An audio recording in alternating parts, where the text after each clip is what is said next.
Welcome to PD TV. YCP party అధినేత మాజీ CM YS Jaganmohan Reddy ఢిల్లీలో ధర్నా చేపట్టడానికి ముఖ్య కారణం ఇంకా వేరే ఏదైనా ఉందా? ఇండియా కూటమిలో చేరబోతున్నారా? ఇండియా కూటమిలో చేరే ఉద్దేశం వైఎస్ జగన్మోహన్ రెడ్డికి ఉందా లేదా రాజ్యసభలో ఎన్డీఏ కూటమికి సపోర్ట్ చేస్తూ ఎన్డీఏ కూటమితో కొంత రహస్యంగా బంధాన్ని కంటిన్యూ చేసే అవకాశం ఉందా? ఈ అంశాల గురించి మాట్లాడదాం. జాతీయ స్థాయిలో వైఎస్ జగన్మోహన్ రెడ్డి యొక్క వ్యవహార శైలి ఏ విధంగా ఉండబోతుంది అనేటువంటి విషయం గురించి సందీప్ గారితో. సార్, జగన్ గారు ఢిల్లీలో ధర్నా చేయటం వెనక మరొక కారణం ఉందంటూ కూడా పెద్ద ఎత్తున వార్తలు వస్తున్నాయి. కాంగ్రెస్ పార్టీతో జతకట్టేందుకు ఇండియా కూటమిలో చేరేందుకు ప్రయత్నిస్తున్నారంటూ కూడా వార్తలు వస్తున్నాయి. నమ్మొచ్చు అంటారు ఈ వార్తల్ని? అలాంటిదైతే ఏముండదు. ఇండియా కూటమిలో చేరతారు అని అయితే నేను అనుకోవట్లా. ఎందుకని అంటే మనకి రీసెంట్గా లోక్సభలో స్పీకర్ ఎలక్షన్ వచ్చింది. జనరల్గా ఎప్పుడైనా యునానిమస్గా జరుగుతుంది, కానీ ఫస్ట్ టైం స్పీకర్ని ఎలక్ట్ చేసి ఎన్నుకోవటం జరిగింది. అంటే ఇటు ఇండియా కూటమి ఒక అభ్యర్థిని నుంచోబెడితే ఎన్డీఏ కూటమి ఒక అభ్యర్థిని నుంచోబెట్టింది. కానీ అప్పుడు జగన్మోహన్ రెడ్డి ఆ కూటమిలోనూ లేడు, ఈ కూటమిలోనూ లేడు. వైఎస్ఆర్ కాంగ్రెస్ పార్టీ తటస్థంగా ఉన్నటువంటి పార్టీ. కానీ అప్పుడు ఎన్డీఏకి సపోర్ట్ చేశారు కదా.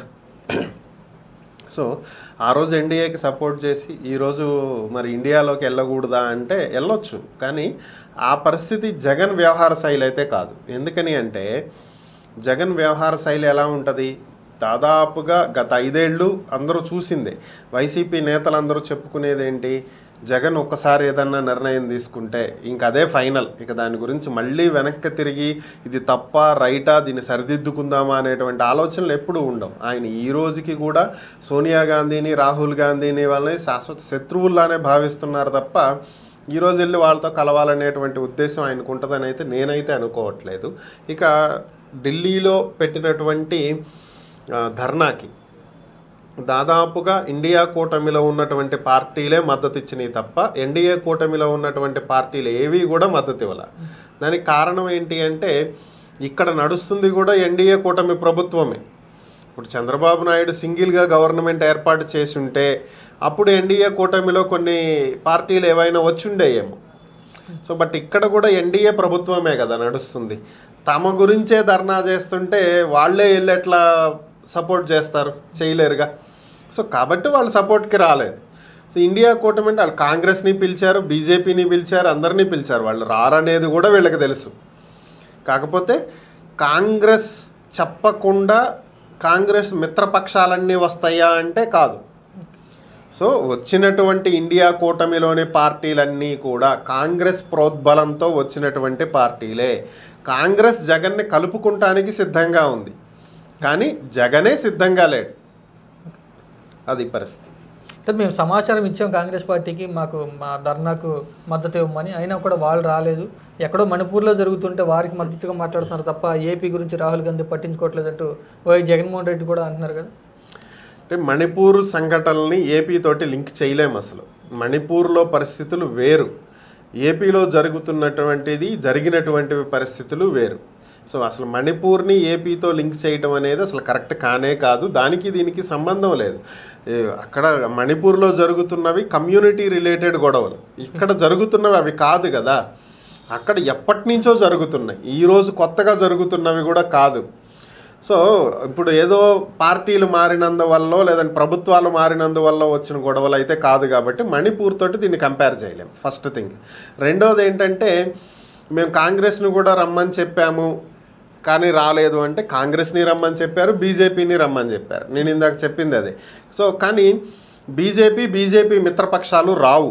ఎందుకంటే ఇక్కడ గవర్నమెంట్లో ఉంది కూడా వాళ్ళకు సంబంధించినటువంటి మిత్రపక్షమే, కాబట్టి వాళ్ళు రారు. కానీ ఇక్కడ ఇండియా కూటమిలో నుంచి వచ్చినటువంటి పార్టీలు మీరు ఏదైనా చూడండి, సమాజ్వాదీ పార్టీ వచ్చింది, శివసేన వచ్చింది, అలాగే టీఎంసీ వచ్చింది, ఆమ్ ఆద్మీ పార్టీ వచ్చింది, ఇంకా చిన్న చిన్న పార్టీలు వచ్చినాయి. ఇవన్నీ ఇండియా కూటమిలోవే, బయటవేం రాలేదు. కాంగ్రెస్ చెప్పకుండా ఈ పార్టీలు తమ సొంత నిర్ణయాలుగా రావు. సో కాంగ్రెస్ని పిలిచారు కాబట్టే, కాంగ్రెస్ చెప్పింది కాబట్టే, మిత్రపక్షంగా వాళ్ళంతా ఒక మాట అనుకున్నారు కాబట్టే ఇన్ని పార్టీలు వచ్చినాయి. లేదంటే స్వతహాగా పార్టీలన్నీ రావు. సో అది క్లియర్గా అర్థం చేసుకోవాల్సినటువంటి అంశం.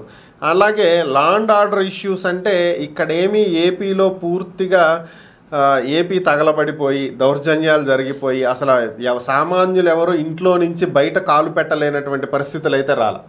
అలాంటి పరిస్థితులు వస్తే ఇది లా అండ్ ఆర్డర్ ప్రాబ్లం అవుతుంది. చాలా వరకు కొంతమందికి గుర్తుండి ఉండొచ్చు. చెన్నారెడ్డి ముఖ్యమంత్రిగా ఉన్నటువంటి టైంలో ప్రత్యేక తెలంగాణకి సంబంధించినటువంటి ఇష్యూస్ యాజిటేషన్స్ నడిచినప్పుడు అలాంటి ఘోరమైనటువంటి పరిస్థితులు చూశారు. దొరికిన వాళ్ళని దొరికినట్టు కొట్టేయటం, షాపులు పగలగొట్టేయటం, లూటీలు, దోచేయటం, ధర్నాలు చాలా జరిగినాయి. అలాగే రంగా హత్య జరిగినప్పుడు జరిగినాయి. సో అలాంటి పరిస్థితులు వస్తే లా అండ్ ఆర్డర్ ప్రాబ్లంగా భావించాలి.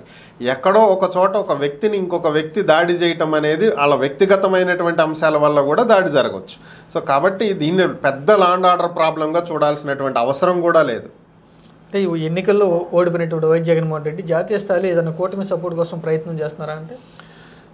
లేదు, ఆ అవసరం కూడా లేదు. ఇప్పుడు ఫస్ట్ థింగ్, ఇప్పుడు జాతీయ స్థాయిలో ఏదో ఒక కూటమిలో చేరినంత మాత్రాన ఏపీలో పార్టీ బలపడిపోదు. ఫస్ట్ థింగ్, ఉన్నట్టుండి ఈరోజేమీ అధికారంలోకి వచ్చే అవకాశం లేదు. ఇంకొక 5 ఏళ్ళ సమయం ఉంది.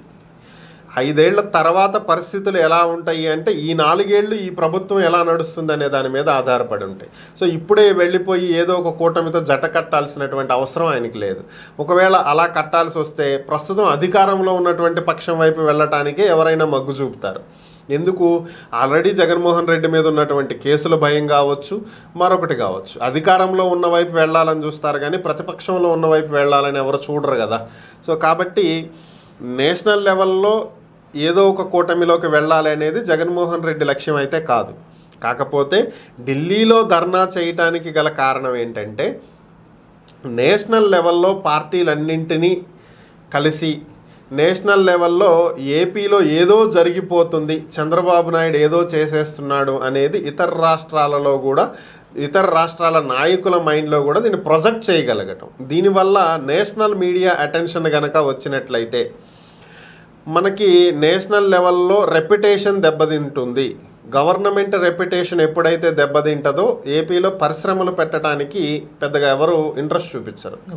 ఇప్పుడు మణిపూర్ వెళ్ళి ఎవరినైనా కంపెనీ పెట్టమంటే పెడతారా? పెట్టరు. ఎందుకు? అక్కడ భారీ స్థాయిలో అల్లర్లు, గొడవలు, మహిళల్ని వివస్త్రలను చేసి రోడ్ల మీద తిప్పడం ఎన్ని చూసాం మనం. సో ఇలాంటివన్నీ ఉన్నప్పుడు ఇక్కడ సేఫ్ కాదు, మన ఎంప్లాయీస్కి సేఫ్ కాదని కంపెనీలు ఆలోచిస్తాయి. సో దానివల్ల రెప్యుటేషన్ దెబ్బతింటుంది. ఆ రెప్యుటేషన్ దెబ్బతింటుంది అనేటువంటి భయంతోటైనా ప్రభుత్వం వాళ్ళ దగ్గర పెట్టుకు పనిచేస్తుంది. సో ప్రభుత్వం మీద ఆ ప్రెజర్ క్రియేట్ చేయటానికి, ఆ భయం క్రియేట్ చేయటానికి, దీనివల్ల ప్రభుత్వం ఇంకొంచెం గట్టిగా చర్యలు తీసుకుంటే ఇలాంటివి జరగకుండా ఆగేటువంటి అవకాశం ఉంటుంది. దానికోసమే చేసింది తప్ప ఇక వేరే ఏం లేదు. ఏ కూటమిలోనో చేరటానికో కాదు, దానివల్ల ఆయనకు వచ్చేది ఏం లేదు. ఎన్డీఏ కూటమిలో చేరకపోయినా కూడా దాన్ని సపోర్ట్ చేస్తూ ఉన్నారు వైఎస్ జగన్మోహన్ రెడ్డి గారు. ఢిల్లీలో ధర్నా పెట్టడం వల్ల ఎన్డీఏ కూటమికి ఏమన్నా శత్రువుగా మారే అవకాశం ఉందా? ఏమాత్రం ఉండదు. ఎన్నికల్లో, రాజకీయాల్లో శాశ్వత శత్రువులు ఉండరు, శాశ్వత మిత్రులు కూడా ఉండరు. దానికి బెస్ట్ ఎగ్జాంపుల్ టీడీపీ, బీజేపీనే. ఎంతో దూరం కూడా మనం ఆలోచించవసరంలా.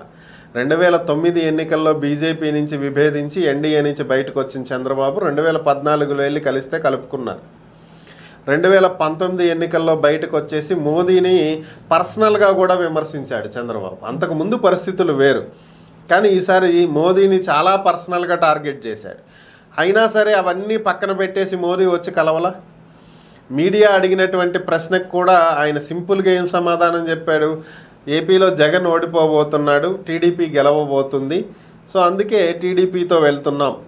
అయినా వైసీపీ మా ఎన్డీఏలో కూటమిలో భాగస్వామ్య పక్షమేమీ కాదు, మేము పొత్తులో లేము మిత్రధర్మం పాటించడానికి, కాబట్టి మేము టీడీపీతో వెళ్తున్నాం, వైసీపీ మా మిత్రపక్షం అయితే ఆలోచించేవాళ్ళమేమో అని చెప్పి ఓపెన్గా మాట్లాడాడు ఆయన ఎన్నికల సమయంలో. సో కాబట్టి ఇక్కడ ఏంటంటే శాశ్వతంగా శత్రువులు ఉండరు, మిత్రులు ఉండరు. గతంలో జగన్ అధికారంలో ఉన్నప్పుడు అనధికారికంగా బీజేపీకి సపోర్ట్ చేసినటువంటి సందర్భాలు ఎన్ని లేవు. వైసీపీ తరపున బీజేపీ వాళ్ళు అడిగినటువంటి వ్యక్తికి రాజ్యసభ సభ్యత్వం ఇవ్వాలా? సో అలాగే అవసరమైనటువంటి బిల్లులకి రాజ్యసభలో, లోక్సభలో మద్దతు ఇవ్వాలా? సో ఆయన ఎన్డీఏలో చేరలేదు అనేటువంటి మాటే కానీ ఎప్పుడూ ఎన్డీఏ మిత్రపక్షాలకి ఆయన సపోర్ట్ చేస్తూనే వచ్చాడు. సో ఈరోజు ధర్నా చేసినంత మాత్రాన బీజేపీకి శత్రువు అవుతాడనే లేదు. ఆయన ఇక్కడ చేస్తున్నటువంటి ధర్నా పోరాటం ఎవరి మీద? బీజేపీ మీద కాదు, జనసేన మీద కాదు, కేవలం టీడీపీ మీద. ఇక్కడ ఉన్నటువంటి ప్రభుత్వం మీద. అంటే ప్రభుత్వం 3 పార్టీలది, అయినా 3 పార్టీల మీద ఆయన పోరాటం కాదు, కేవలం టీడీపీ మీదే ఆయన పోరాటం. కాబట్టి శత్రువు అయితే ఏం కాడు. ఢిల్లీలో ధర్నా చేయడం వల్ల జగన్ గారు అనుకున్నది లేదా వైసీపీ పార్టీ అనుకున్నది సక్సెస్ అయ్యారంటారా? సింపుల్గా చెప్పాలంటే ధర్నా సక్సెస్ అయింది, బట్ జగన్ ఫెయిల్ అయ్యాడు. ఇది ఎందుకు చెప్తున్నానంటే, ధర్నా ఎలా సక్సెస్ అయింది అంటే అన్ని పార్టీల మద్దతు కూడగట్టడంలో ధర్నా సక్సెస్ అయింది. ఇటు అఖిలేష్ యాదవ్ కావచ్చు, ప్రియాంక చతుర్వేది కావచ్చు, ఇక ఇతర నాయకులు చాలామంది వచ్చున్నారు. నేషనల్ లెవెల్ లీడర్స్ అంతా కూడా మాట్లాడున్నారు.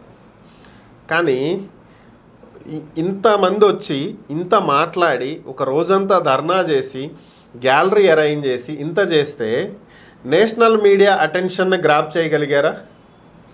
నేషనల్ మీడియాలో ఎక్కడైనా సరే ఏపీలో ఏదో జరిగిపోతుందని, లా అండ్ ఆర్డర్ ప్రాబ్లం అయిందని, శాంతి భద్రతలు క్షీణించాయని, ప్రతిపక్షాలు బ్రతకలేకపోతున్నాయని జగన్మోహన్ రెడ్డి గారు ఏవైతే చెప్పారో వాటికి సంబంధించి ఒక్క ఆర్టికల్ అయినా ఒక నేషనల్ మీడియాలో ప్రొజెక్ట్ అయిందా? లేదు కదా. గతంలో ఆయన అధికారంలో ఉన్నప్పుడు ఢిల్లీ వెళ్తున్నాడంటేనే నేషనల్ మీడియా మొత్తం అక్కడే ఉండేది. మరి ఇప్పుడు లేదు కదా. కనీసం ఆ నెక్స్ట్ డే ఒక పేపర్లో ఒక నార్మల్ బ్యానర్ ఐటెంగా కూడా రాలేదు కదా. సో ప్రొజెక్ట్ చేసుకుంటంలో ఫెయిల్ అయ్యారు. మద్దతు కూడగట్టడంలో సక్సెస్ అయినప్పటికీ దాన్ని నేషనల్ లెవెల్లో ప్రొజెక్ట్ చేయటంలో ఫెయిల్ అయ్యారు. అది. Okay, thank you sir.